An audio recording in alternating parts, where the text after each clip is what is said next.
In this video, we're going to go over the history of the 3DO interactive multiplayer and how it was a vital part of the gaming console wars. President Trip Hawkins says all this new technology is aimed at one thing, getting the viewer involved. Simulation, interactive sports. 3DO has developed the technology which bridges the gap between home computers and children's video games. You can actually feel like you're inside the TV, part of the experience. It may well become the standard for the next generation of multimedia equipment. It's time to put away your toys. The early 1990s marked a pivotal moment in gaming history when an ambitious entrepreneur named Trip Hawkins sought to revolutionize the industry. Having already transformed gaming once before as the founder of Electronic Arts in 1982, Hawkins envisioned a new kind of gaming system, one that would merge the worlds of multimedia and interactive entertainment. His journey to this point was fascinating. As a teenager in the 1970s, he had attempted to create his own football simulation game with $5,000 borrowed from his father. Though that venture failed, it sparked a lifelong passion for gaming that would shape the industry for decades to come. As a student, Hawkins designed his own undergraduate major at Harvard University in strategy and applied game theory, demonstrating early on his innovative approach to gaming and business. After graduating, he joined Apple Computer as employee number 68. Working directly with Steve Jobs during the company's formative years. My favorite Steve anecdote was one day just sitting in my office and he comes by and he says, hey Trip, you've never taken LSD, have you? No. Straight out. And he said, yeah, I thought so. And then he walks away. Under his leadership in marketing and strategy, Apple grew from 25 employees to over 4,000. This experience gave him invaluable insights into both technology and business that would prove crucial in his future ventures. In 1982, Hawkins founded Electronic Arts with a revolutionary vision, treating game developers like artists rather than just programmers. He introduced a new methodology for managing creative processes, established direct distribution channels, and invested heavily in development tools. I get to separate myself. I can all of a sudden have this pure existence where I write software at home and I write it for me, and Electronic Arts sort of looks at it and says, oh, this is pretty good, we're going to sell it. And they go off and sell it and they send me money. This approach helped establish EA as an industry powerhouse. Most notably, he successfully challenged Sega's strict licensing policies by reverse engineering the Genesis console, ultimately securing more favorable terms for third-party developers. By 1991, with EA firmly established as a leading publisher, Hawkins was ready for his next challenge. He founded the 3DO company with the goal of creating a next-generation CD-based gaming standard that would be manufactured by various partners and licensees. His vision was to create an open platform that could become as ubiquitous as the VHS format, with multiple manufacturers competing to drive down costs while maintaining compatibility. The technical foundation for 3DO came from an unlikely source, a restaurant napkin. In 1989, Dave Needle and RJ Michael of New Technology Group sketched out their vision for advanced gaming hardware during a casual dinner. These weren't just any developers, they were the masterminds behind the Amiga 1000 and Atari Lynx. When Hawkins saw their design, he immediately recognized its potential to revolutionize the industry. The 3DO system they envisioned would be dramatically more powerful than existing 16-bit consoles. At its heart was a 32-bit ARM60 RISC CPU running at 12.5 MHz, complemented by custom graphics processors capable of producing 16-bit color from a 24-bit palette. The system could display up to 640 by 480 resolution graphics, supported CD-quality audio with Dolby surround sound, and featured 2 MB of main RAM along with 1 MB of VRAM. Perhaps most importantly, it used CD-ROM technology instead of cartridges, allowing for vastly more storage space and cheaper manufacturing costs. By 1993, Hawkins had assembled an impressive coalition of corporate partners to bring this vision to life. Panasonic, Time Warner, MCA, AT&T, and Electronic Arts all invested in the venture, contributing both funding and expertise. The initial public offering in May 1993 raised $48 million, despite the company having no finished product and operating at a loss. Early demonstrations at trade shows generated significant buzz, with Time magazine eventually naming it 1993 Product of the Year. The first 3DO model, the Panasonic FZ1 Real Interactive Multiplayer, launched in North America on October 4, 1993. The console's design was sleek and sophisticated, featuring a front-loading CD drive and innovative controller design. Most notably, it had just a single controller port. Additional controllers could be daisy-chained together to support up to 8 players. Each controller included a headphone jack and volume control, unprecedented features at the time. However, the system's $699 price tag proved to be a major obstacle. This was substantially more expensive than competing 16-bit consoles from Nintendo and Sega, which typically sold for under $200. The high price was a direct result of 3DO's business model, since manufacturers had to make a profit on hardware rather than software. They couldn't afford to sell consoles at a loss like their competitors did. To compensate for the high hardware costs, 3DO offered incredibly favorable licensing terms to software developers. While Nintendo and Sega typically charged $9 to $12 in royalties per game, 3DO asked for just $3. Combined with the lower manufacturing costs of CDs compared to cartridges, this made the platform very attractive to developers. Over 300 software companies quickly signed on to create games for the system. The initial launch lineup was sparse, with only Crystal Dynamics' Crash and Burn available on day one. The game showcased the system's 3D capabilities with its futuristic racing action, but reviews were mixed. Many anticipated launch titles like Road Rash, FIFA International Soccer, and Jurassic Park Interactive were delayed to 1994 as developers struggled to master the advanced hardware. Manufacturing issues compounded these problems, with most stores receiving only 1 or 2 consoles initially. By mid-November 1993, only 30,000 units had been sold. The situation was so dire that some retailers began dropping the price to $599 on their own initiative, eating into their profit margins to move inventory. The Japanese launch in March 1994 initially seemed more promising, with 70,000 units shipping to 10,000 stores. The system launched with 6 games and generated significant interest among early adopters. However, sales quickly declined, and the platform became known primarily as a host for adult-oriented software in that market. During this period, additional manufacturers entered the market with their own licensed 3DO models. Gold Star, now LG, released the GDO101M, while Sanyo introduced the TRY specifically for the Japanese market. Creative Labs even developed a 3DO blaster card that allowed PCs to play 3DO games. However, all these versions maintained similar high price points since manufacturers needed to make their profit on hardware sales. Despite these challenges, Hawkins remained committed to his vision. He encouraged manufacturers to increase production while working to expand the software library.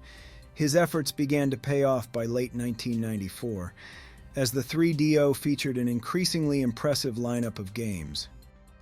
Need for Speed demonstrated the system's capability for realistic racing action, while Wing Commander 3 showcased Hollywood-quality full-motion video with actors like Mark Hamill. Road Rash combined intense motorcycle combat with CD-quality rock music, and Super Street Fighter II Turbo offered a perfect arcade conversion that wasn't possible on other home systems.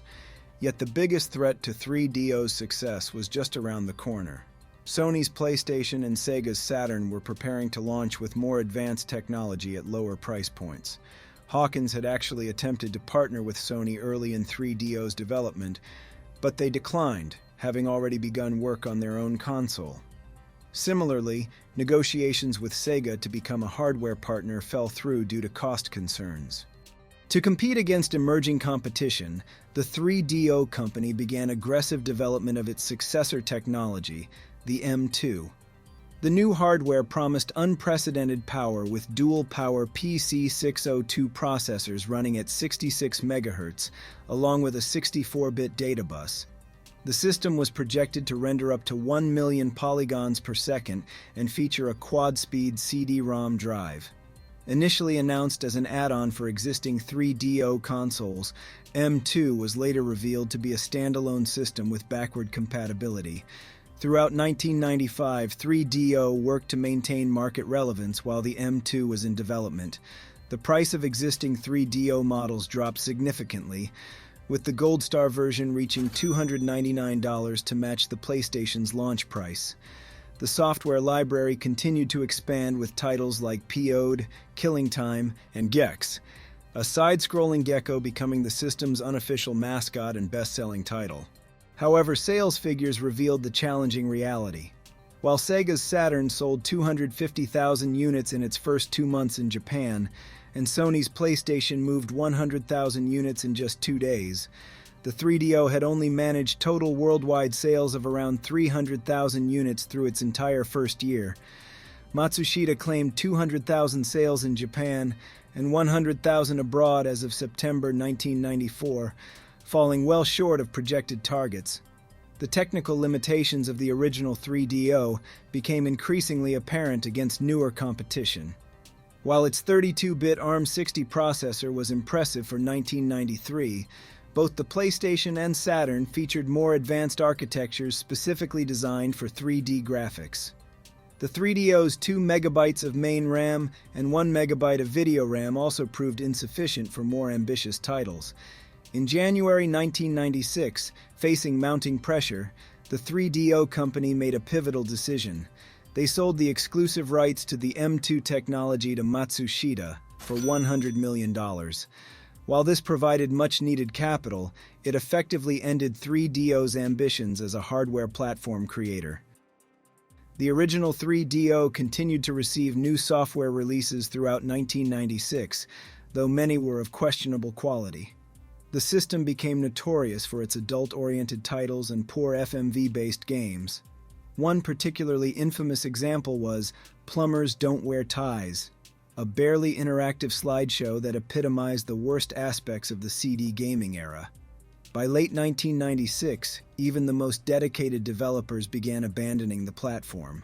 The system's port of Doom, released by Art Data Interactive, was particularly disastrous. Developer Rebecca Heinemann was given only 6 weeks to complete the conversion, resulting in a severely compromised version running in a small window, with significant performance issues. The 3DO's hardware manufacturers gradually discontinued production. Gold Star was the first to exit, citing losses of over $100 per unit sold at the reduced $199 price point. Their final model, the GDO-203 Alive 2, was only briefly available in South Korea.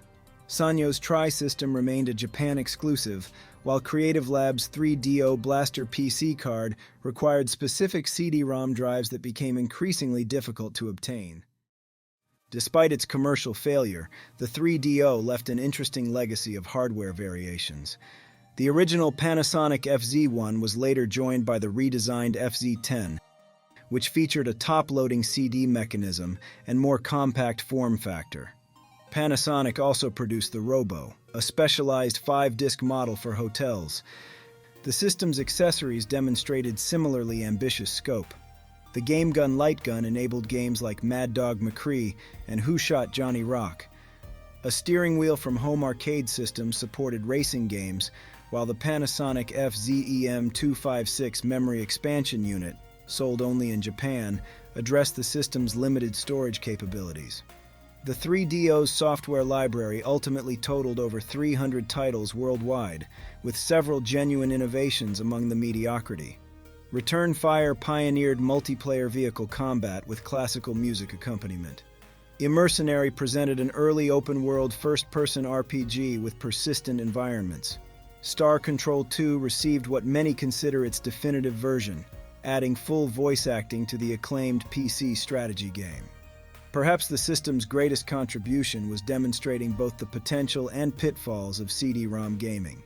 Its high-quality audio and full-motion video capabilities influenced the direction of future consoles, while its struggles with loading times and poorly implemented FMV sequences served as valuable lessons for developers.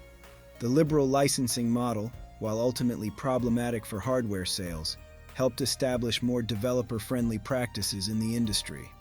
By the end of 1996, the 3DO company completed its transition to a third-party software developer.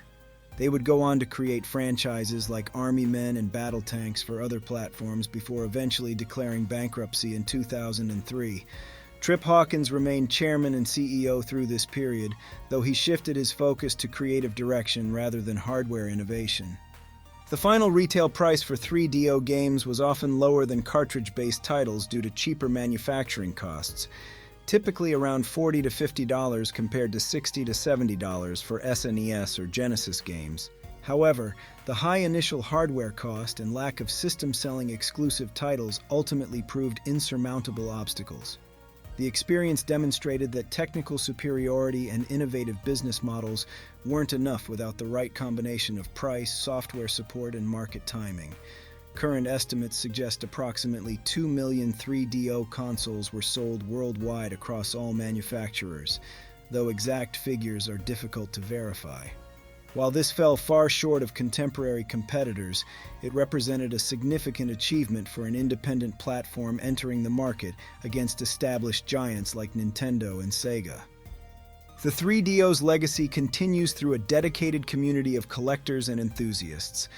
Despite its commercial failure in the mid-1990s, the system has garnered significant interest among retro gaming fans, particularly due to its unique hardware variations and extensive library of exclusive titles. One of the most appealing aspects for modern collectors is the system's region-free design. Unlike contemporary consoles that enforced strict regional lockouts, most 3DO games can be played on any unit regardless of origin. The only exceptions are a handful of Japanese titles that require specific kanji fonts not present in Western models, such as Sword and Sorcery, released as Lucien's Quest in English. Preservation efforts have made significant strides since the early 2000s. The system's copy protection was relatively simple, allowing enthusiasts to create backup copies of games. This has proven crucial as the aging CD-ROM drives in original hardware become increasingly unreliable. Various optical drive emulator ODE solutions have been developed, enabling games to be loaded from modern storage devices while maintaining compatibility with original hardware. The 3DO's technical architecture has presented unique challenges for emulation developers. The complex interaction between the ARM60 CPU and custom graphics chips initially proved difficult to replicate accurately. However, projects like Fredo have made significant progress, now offering relatively accurate emulation for most of the system's library. Modern homebrew development has expanded the system's capabilities in ways its original creators never envisioned.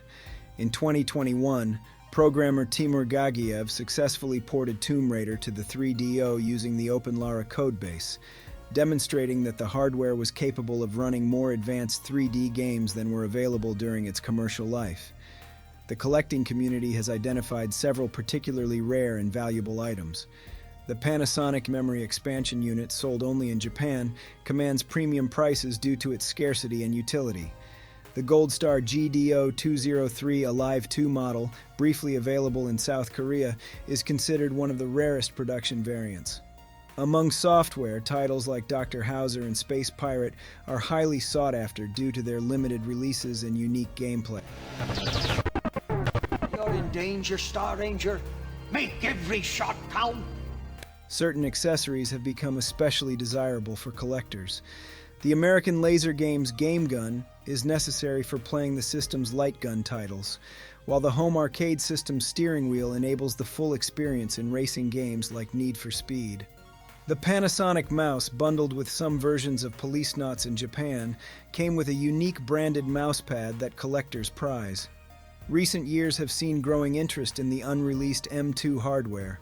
While the technology never reached consumers as a gaming platform, Konami produced several M2-based arcade games including Battle Tryst, Evil Knight, and Total Vice. These arcade boards have become highly collectible, offering a glimpse of what might have been had the M2 launched as planned. The preservation community made a significant discovery in 2023 when a file from the cancelled M2 version of D2 was found. This fragment of Kenji Ino's original vision for the game, which was dramatically different from the version eventually released on Dreamcast, represents one of the only surviving pieces of M2 software development. The file contains a 3D model with animation data that can still be run on original M2 hardware. Price trends for 3DO hardware and software have seen significant variation over the past decade. Complete systems in good condition typically range from $200 to $400 depending on the model, with the Panasonic FZ10 generally commanding higher prices due to its greater reliability. Software prices vary widely, with common titles often available for $20 to $30, while rare games like Lucien's Quest can exceed $200. The 3DO's unique audio capabilities have attracted interest from chiptune musicians and video game music enthusiasts. The system's ability to play Redbook audio directly from CDs, combined with its built-in sound synthesizer and DSP effects, has led to creative experiments in music creation and visualization. The light synthesizer feature, which generated visual patterns from audio input, was ahead of its time and remains unique among gaming platforms. The 3DO remains a captivating piece of gaming history, a console that dared to dream big in a rapidly evolving industry. Its pioneering embrace of CD-RAM technology, unique licensing model, and forward-thinking multimedia capabilities marked it as a trailblazer, even if its commercial success fell short of its ambitions. Thanks for joining me on this trip through the history of this legendary console. If there is any interesting gaming phenomena you'd like me to cover, let me know in the comments below, and don't forget to subscribe and hit that notification button so you don't miss more videos like this one. See you next time.